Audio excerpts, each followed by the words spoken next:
पर तुमको ये वैसे समझ में आ रहा है ना, ऐसा तो नहीं है ना कि सिर के ऊपर से निकलता जा रहा है। ठीक है। पर मुझे ऐसा लगता है कि ना, आप दोनों में से कोई एक ही चीज कर सकते हो। या तो आप सिलेबस जल्दी कर लो या अच्छे से कर लो।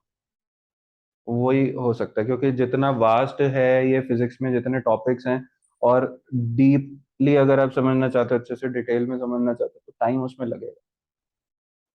उसमें कुछ टाइम के लिए तुमको एग्जाम्स को भी इग्नोर करना पड़ेगा, ये जो छोटे मोटे यूटी वगैरह होते हैं। क्योंकि अगर तुम उस चक्कर में पड़ गए कि भाई यूटी में भी सारा सिलेबस कवर करना है, फिर ना टॉपिक स्किप हो जाते हैं, कुछ बातें ऐसी होती हैं जो टाइम लेती हैं, कुछ डिस्कशंस ऐसी होती हैं, वो सारी स्किप ही हो जाती है। तो तुम बता दो, अभी भी सोच लो। अगर तुम चाहते हो कि ऐसे बिल्कुल डिटेल में ना हो, तुम्हें सिर्फ एग्जाम एग्जाम के लिए करा दिया जाए, तो करा देते हैं। मेरा प्रेफर्ड तरीका वैसे हुआ यही। वो जो डेट तुम बता रहे हो उससे पहले तो वैसे ही हो जाए। ठीक है। चलो, सीआर सर्किट पे चले गए अब हम। सीरीज में रेजिस्टर और कैपेसिटर लगे हुए हैं। अब कैपेसिटर चाहता है कि करंट लीड करे, कितने एंगल से? पाई/2 एंगल से। और इंडक्टर, सॉरी, रेजिस्टर चाहता है कि करंट लीड भी ना करे, लैग भी ना करे। मतलब वो क्या चाहता है कि फाई कितना हो, फेज डिफरेंस कितना हो? Zero.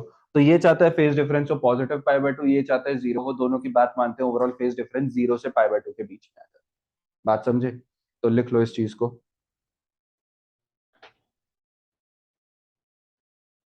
In an RC circuit, in an RC circuit,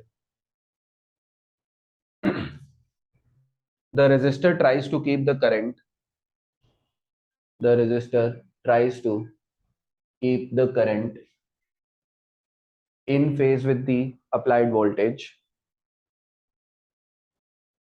in phase with the applied voltage, but the capacitor, but the capacitor causes it to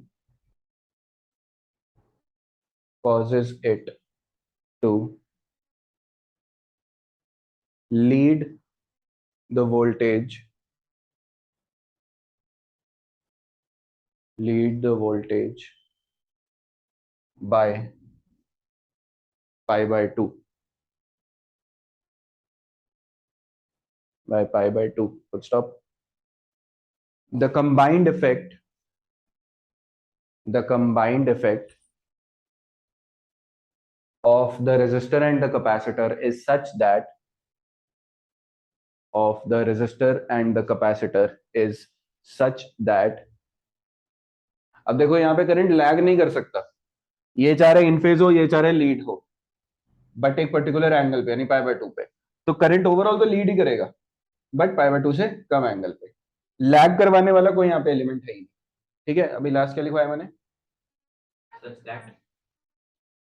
that the current leads the voltage, the current leads the voltage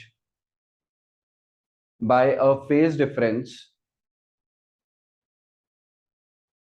by a phase difference between 0 and pi/2, between 0 and pi/2। तो अगली line में क्या लिखेंगे? पाई लिखेंगे।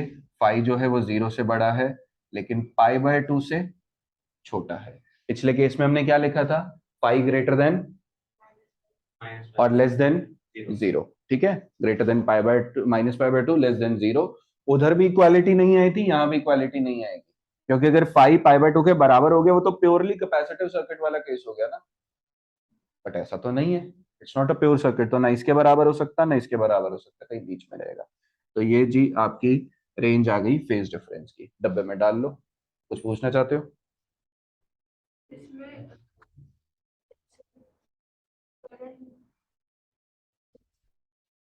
Current जैसे capacitor से पास होता रहेगा, हाँ। क्यों? बाबा वो तो बार बार अपनी डायरेक्शन ही रिवर्स कर रहा, तो कभी यहाँ से आएगा, कभी वहां से आएगा। वो तो तब होता है जब एक ही डायरेक्शन में करंट फ्लो कर रहा होता, तो एक पॉइंट पे कैपेसिटर अपने मैक्सिमम चार्ज पे पहुंच चुका होता। वो तो डिपेंड करता है कि करंट कितना स्ट्रांग फ्लो कर रहा है। बट ऐसा नहीं है कि एक बार ये चार्ज हुआ तो फिर चार्ज रहेगा ही रहेगा, इसकी कंटिन्यूअसली चार्जिंग डिस्चार्जिंग चलती रहती है, क्योंकि करंट कभी ऐसे फ्लो कर रहा है कभी ऐसे फ्लो कर रहा है। समझे? पोलैरिटी बार बार बदलती रहेगी ना। ठीक है? और कुछ पूछना है किसी को? नहीं? पानी पीना, जा पी ले।